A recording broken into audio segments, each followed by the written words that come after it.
The date is January 3rd, 2026. The location is a federal holding facility in Brooklyn, New York. Inside, a man who once claimed to talk to birds and defy empires sits in an orange jumpsuit. His name is Nicolás Maduro. But before the ink dries on the headlines and the historians start writing their chapters, we need to clarify one thing. The raid that brought him here? The Delta Force operators, the tactical gear, the midnight extraction? That was just the closing ceremony. The real handcuffs were forged a decade ago. They weren't made of steel, they were made of red ink. They were forged by an economic collapse so total, so mathematically perverse, that it turned the wealthiest nation in Latin America into a crime scene the size of Texas. I want you to visualize a country sitting on a literal ocean of black gold. This nation has more proven oil reserves than Saudi Arabia. It has fertile plains, hydroelectric dams, and a highly educated middle class. And then, almost overnight, it starves. It doesn't just go into a recession. It deletes 80% of its GDP in less than 10 years.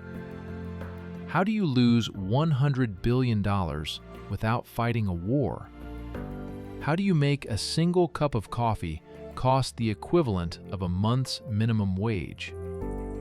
Today, we are not just looking at the arrest warrant. We are looking at the balance sheet.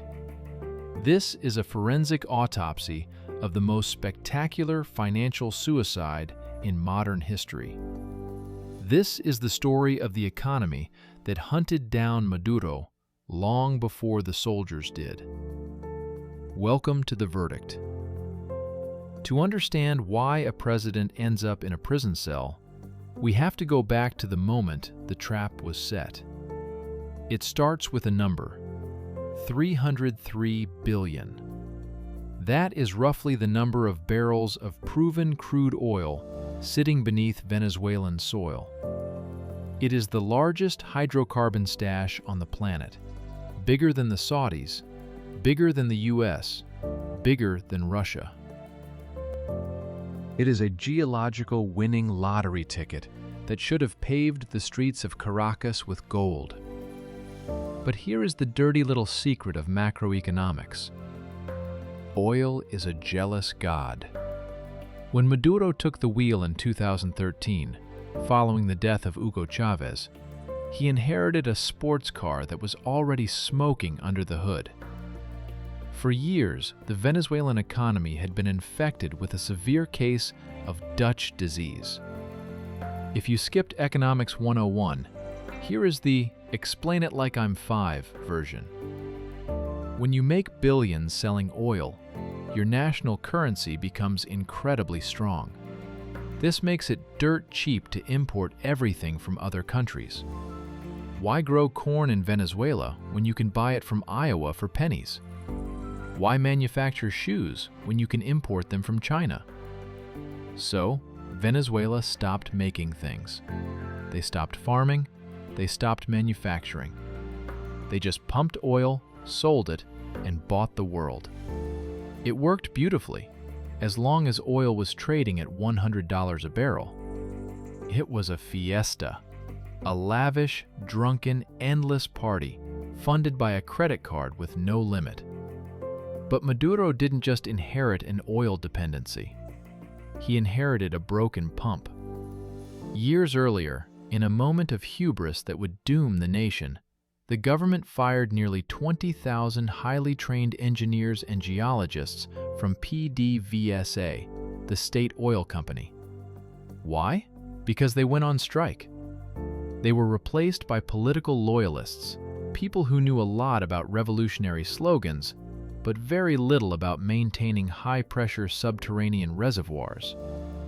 By the time Maduro sat in the presidential palace, the infrastructure was rotting.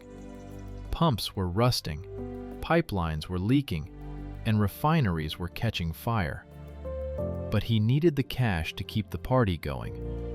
So instead of reinvesting profits to fix the rigs, he treated PDVSA like a personal ATM. Need money for a political rally? Loot the oil company. Need to pay off a general? Loot the oil company. Maintenance budget? Deleted. Here is the first nail in the coffin. Production collapse. When Maduro took office, Venezuela was pumping nearly 3 million barrels a day. By the time the handcuffs went on yesterday, that number had struggled to stay above 800,000 for years. At its lowest point in 2020, it hit a pathetic 337,000 barrels. Imagine you own a bakery. You stop buying flour. You fire the bakers. You sell the ovens for scrap metal. And then you act surprised when you have no bread to sell? That is the Maduro economic doctrine. He killed the golden goose, plucked it, deep-fried it, and then wondered why it stopped laying eggs. But when the oil money stopped flowing in 2014, surely he cut spending, right? Surely he tightened the national belt. Oh no, he did something much, much worse. The year is 2014. Global oil prices crash. The national ATM runs out of cash. The government has billions in bills to pay. Social programs, subsidies, foreign debt, and most importantly, the loyalty of the military. A sane government would raise taxes or cut spending. Maduro? He looked at the central bank and said, "Print it." This wasn't just inflation. This was hyperinflation. This was economic velocity that broke the speedometer.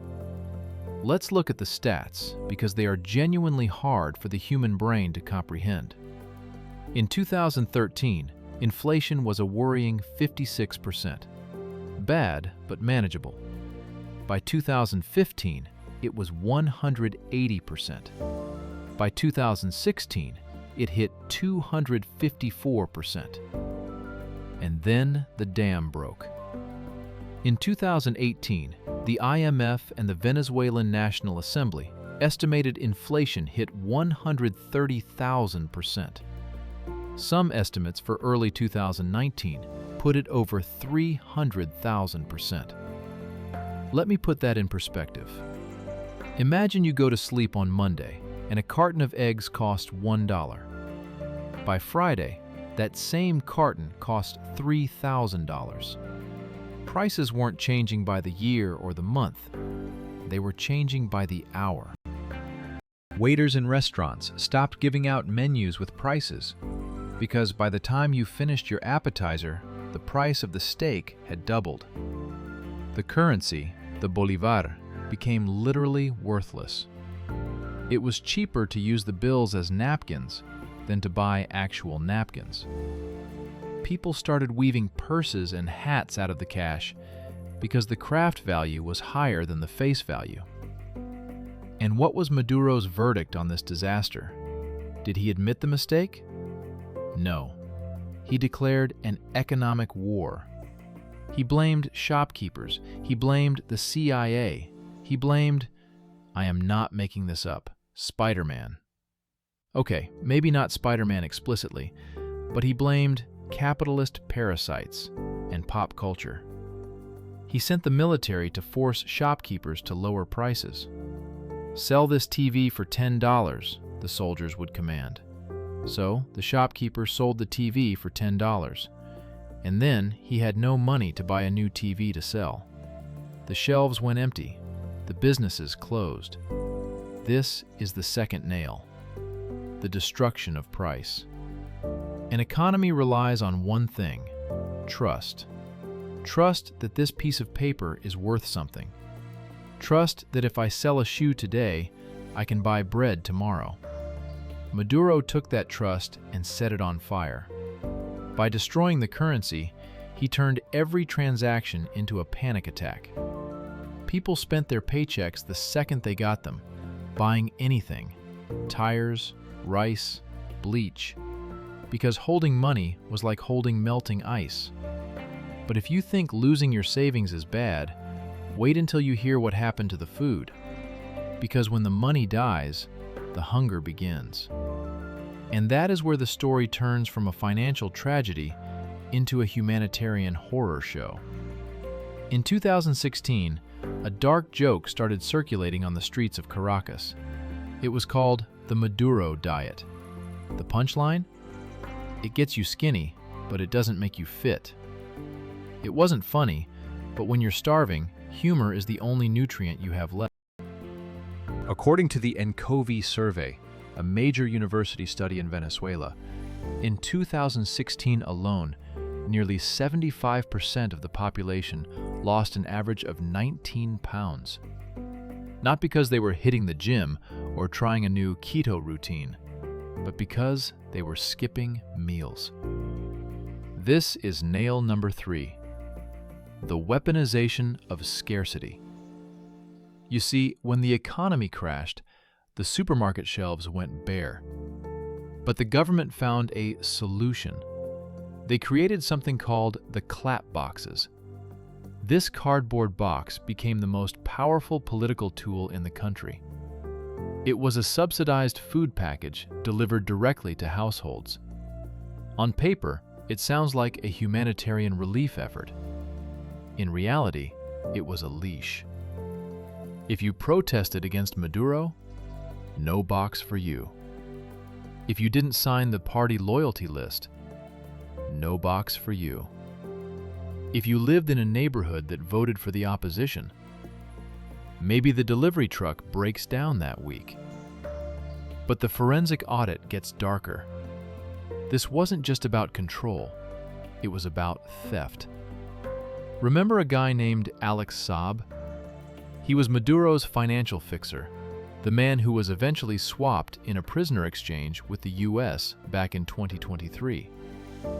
Investigations revealed that the government was importing this low-quality food, often unfit for human consumption, at massive markups. They were buying powdered milk from Mexico that had virtually no nutritional value, billing the Venezuelan state millions for it, and pocketing the difference. While Venezuelan children were fainting in schools from malnutrition, the regime's inner circle was getting rich off the very hunger they created. They turned starvation into a business model. Think about the level of cynicism required for that. You destroy the farms so people can't grow food. You destroy the currency so they can't buy food. And then you say, "Don't worry, I'll feed you if you kneel." This economic crime did something the opposition parties never could. It broke the spirit of the working class. You can't fight a revolution on an empty stomach. When a house is on fire, you don't stand in the living room debating the architectural merits of the roof. You jump out the window. By 2018, Venezuela wasn't just on fire. It was an inferno, and the people made a choice. If they couldn't vote Maduro out with a ballot, they would vote with their feet. This is nail number 4, the human capital hemorrhage. Since 2014, roughly 7.7 million Venezuelans have fled the country. That is about 25% of the entire population. Let me contextualize that for you. Imagine if every single person in Texas just left, or if the entire country of Switzerland packed up and moved. This is the largest displacement crisis in the history of the Western Hemisphere, bigger than Syria at points. And unlike Syria, there was no foreign invasion. There were no bombs falling. The bomb was the economic policy we just talked about. And who left? Everyone. But specifically, the people you need to run a modern country. Doctors, engineers, teachers, oil technicians. I want you to picture a hospital in Caracas in 2019. The power goes out because the electrical grid failed. We'll get to that in a minute. The backup generator doesn't work because the parts were stolen. And the surgeon? He's not there. He's in Miami washing dishes because his surgeon's salary in Venezuela dropped to $6 a month. This is the hidden cost that nailed Maduro in the long run. He didn't just lose money, he lost the brains to fix the money. When the oil rigs broke down, the guys who knew how to fix them were in Houston. When the power grid collapsed, the electrical engineers were in Madrid. He was left ruling a country of ghosts and the elderly. And the desperation reached biblical proportions. We saw hundreds of thousands of people walking, literally walking through the Darien Gap, one of the most dangerous jungles on Earth, just for a chance to get to the US border. This mass exodus did two things. Initially, it relieved pressure, fewer mouths to feed, but eventually it humiliated the regime on the global stage. You can scream socialist paradise all you want, but when a quarter of your population would rather risk death in a jungle than stay in your paradise, the verdict is already in. The economy didn't just drive them out, it exiled them. And now, those millions of voices in the diaspora became the loudest lobby against him. They were the ones sending remittances back home, literally keeping their families alive with $20 transfers while simultaneously begging the world to intervene.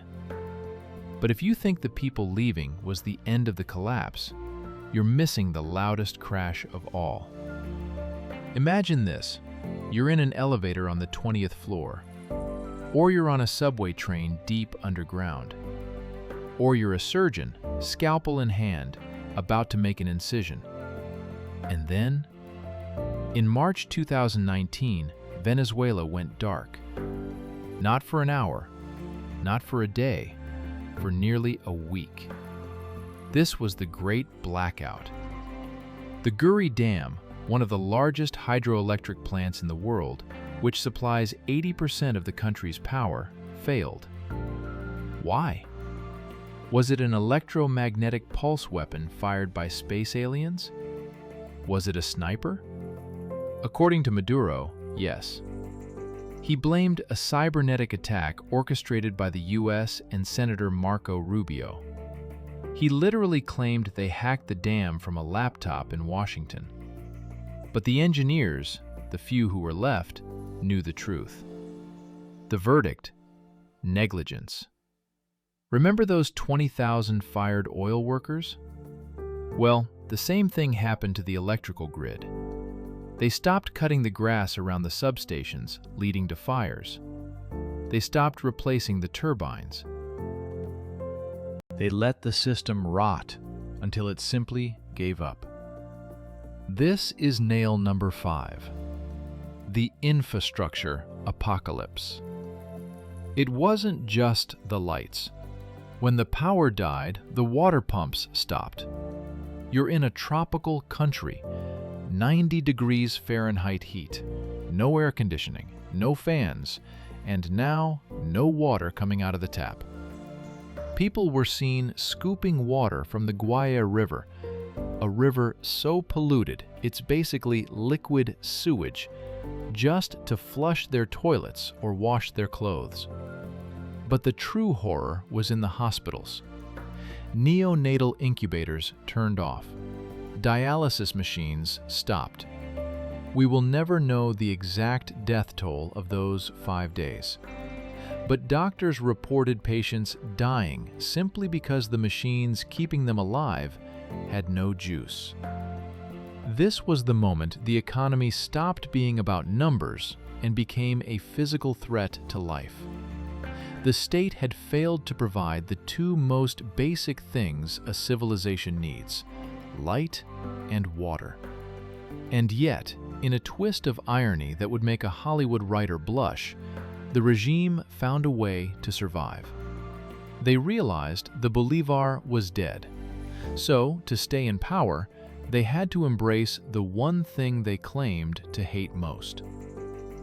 By 2020, Venezuela was officially the Twilight Zone. Walk down one street, and you see people digging through trash bags for food. walk down the next street, and you see a shiny new store called a bodegon, selling Nutella, Kirkland signature vitamins, PlayStation 5s, and imported champagne. This is nail number 6. The zombie economy. After years of screaming, "Yankee, go home," Maduro did the unthinkable. He quietly legalized the US dollar. He stopped trying to control the exchange rate because he literally couldn't anymore. He let the dollar flow. Suddenly, Venezuela became a two-tier society. Tier 1. The 95% of people earning bolivars worth nothing. Tier 2. The 5%, government cronies, military generals, and people with family abroad who had dollars. This created a bubble of luxury in Caracas. New restaurants opened with $100 steaks. Casinos reopened. It gave the illusion that things were getting better. Look, Venezuela is fixed! But it was a mirage. It was an economy built on money laundering and remittances. The government wasn't producing anything. They were just washing dirty cash through luxury imports. Unfortunately, YouTube doesn't let me print cash, but if you hit that subscribe button, it tells the algorithm that this forensic analysis is worth watching. It helps the channel, and frankly, it's free, unlike a jar of Nutella in Caracas, which cost $15. But wait, if the oil industry was dead and they weren't collecting taxes, where was the regime getting the actual cash to buy loyalty? How do you pay a general to keep him from arresting you? You turn to the oldest currency in the world, gold. And I don't mean the clean kind stored in a vault. When the oil dried up, Maduro looked at a map of the Venezuelan Amazon, one of the most biodiverse places on the planet, and said, "Dig it up." He created the Orinoco mining arc. A zone bigger than Portugal opened up for gold mining. But this wasn't industrial mining with safety standards. This was the Wild West. This is nail number 7, the gangster economy. The regime handed control of these mines to a mix of the military and actual criminal syndicates, including Colombian guerrillas like the ELN. They use mercury, poisonous, toxic mercury, to separate the gold from the dirt. That mercury flows into the rivers, poisoning the water for indigenous tribes and killing the fish. The gold is then flown out, often on private planes, to places like Turkey, the UAE, or Iran. It's sold for cash off the books.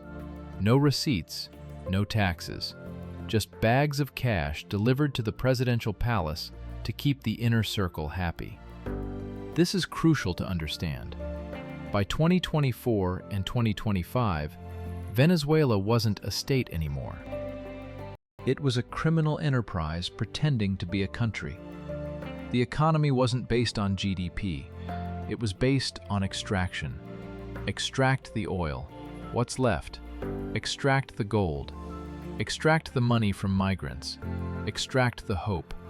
But even crime pays the bills for only so long, because eventually you run out of things to steal and you run out of friends to protect you. Which brings us to the final months, the election that wasn't, and the mistake that finally snapped the trap shut. If you were following the news in 2023 and early 2024, you might have heard a whisper, a rumor. Venezuela is fixing itself. Inflation had slowed down slightly. Oil was flowing a bit more because the US eased some sanctions. There was a deal on the table, the Barbados Agreement. The deal was simple. Hold a free election in July 2024, and the world will let you sell oil again. The economy could finally breathe. This is nail number 8, July 28, 2024, the day the economy could have been saved. The opposition candidate, Edmundo Gonzalez, didn't just win in the polls, he crushed it. We're talking a 70-30 split in many estimates. The exit polls were screaming change. Maduro had a choice. Option A: accept defeat, negotiate an amnesty deal, retire to a beach in Turkey with his millions, and let the country recover. Option B: steal the vote, flip the table, and doom the economy to eternal isolation. He chose option B. He announced he won. He refused to show the voting tallies. He arrested the protesters. And just like that, the economic lifeline was cut. The U.S. said, "Deal's off." Sanctions snapped back. The foreign investors who were sniffing around packed their bags and left. This is the moment the verdict was truly signed. Because up until 2024, Maduro could blame imperialism. He could blame sanctions. But in 2024, he was given a golden key to unlock the sanctions, and he threw it in the river. He proved to the world, and more importantly, to his own military, that as long as he was in charge, Venezuela would never make money again. He was the blockage in the pipe. And when a general can't pay his troops because the president is radioactive, that's when the loyalty starts to rust. Now we arrive at the darkest part of the audit. When the oil economy died and the gold economy wasn't enough, the state turned to the most profitable commodity in South America: cocaine. This is nail number 9. The criminalization of the state. For years, U.S. investigators tracked the Cartel of the Suns. Why suns? Because in the Venezuelan military, the generals wear sun insignias on their epaulets. The allegation, now the charge, is that the Venezuelan government essentially became the logistics department for drug trafficking. Imagine you are a drug lord. Usually, you have to hide from the police. Now, imagine you are the police. You control the radar. You control the ports. You control the airspace. It's the perfect business. But here is the economic catch. A narco state is unstable by nature. It invites heat. The U.S. Department of Justice wasn't looking at Maduro as a politician anymore. They were looking at him like El Chapo. The $15 million bounty on his head turned him into a walking, winning lottery ticket. Think about the psychology of that. Every time Maduro walked into a room with his bodyguards, he had to wonder, does that guy want to protect me, or does he want the $15 million? When the economy is bankrupt, loyalty has a price tag. And $15 million is a price tag that a lot of hungry soldiers might find very attractive. This criminal economy isolated him completely. Even his allies, China, Brazil, the leftist governments in the region, started to distance themselves. Nobody wants to bank with a guy who has a DOJ indictment hanging over his neck. It's bad for business. So, as we entered late 2025, Maduro was alone. The oil money gone, the people gone, or starving, the infrastructure dead, the military unpaid and tempted by the bounty. The walls were closing in. The economic reality had finally cornered the political fantasy.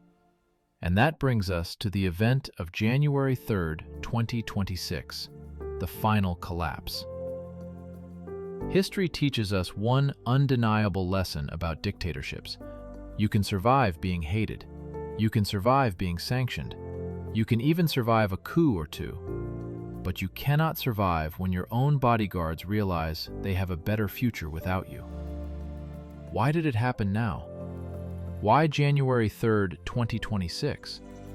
Because the economic math finally hit zero. Reports suggest that in the last few months of 2025, the cash payments to the top brass started to arrive late, or they were lighter than usual. The gold mines were being squeezed. The drug routes were being intercepted by aggressive U.S. patrols. The loot was running out.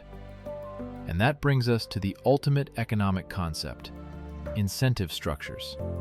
For 10 years, the incentive for the military was protect Maduro, get paid, stay safe. January 3rd, 2026, the incentive flipped. Protect Maduro, go down with the ship. Hand him over, maybe get a plea deal, maybe keep some of the money.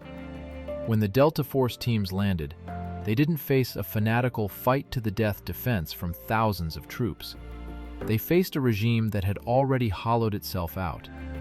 The structure was rotten. One kick, and it all came down. The economy didn't just weaken him, it stripped him of his shield. It turned him from a leader into a liability. So here we are. The verdict is in. Nicolás Maduro is in a cell in Brooklyn. But let's be clear about what actually defeated him. It wasn't just a political ideology. It was a refusal to accept the laws of reality. He thought he could print wealth. He couldn't. He thought he could eat oil. He couldn't. He thought he could rule over ruins forever. He couldn't. Here is the final bill of the Maduro era. Contracted by nearly 80%. One of the worst economic collapses in peacetime history. At its peak, over 90% of the population lived in poverty. Nearly 8 million people, 25% of the country, forced into exile. 14 zeros deleted. A currency so worthless, it ceased to exist. There will be trials. There will be lawyers. There will be headlines about justice. But there is no courtroom big enough to hold the true scale of what Venezuelans have been through. You cannot sue for a lost decade. You cannot refund a stolen childhood. You cannot put a price on the empty chairs at the dinner tables where 8 million people used to sit. The economy that nailed Maduro also nailed the Venezuelan people to a cross of suffering. He may be gone. The nightmare may be over. But the waking up, the rebuilding, that is going to be the hardest work of all. Venezuela is free of the man. Now it must free itself from the wreckage he left behind. If you found this forensic deep dive valuable, do me a favor, hit that like button. It helps this video get past the algorithm and reach more people who need to understand the truth. And hit subscribe if you want to be here for the next chapter. Because trust me, the story of how Venezuela rebuilds, how it turns the lights back on, is going to be just as wild as the story of how they went out. I'll see you in the comments.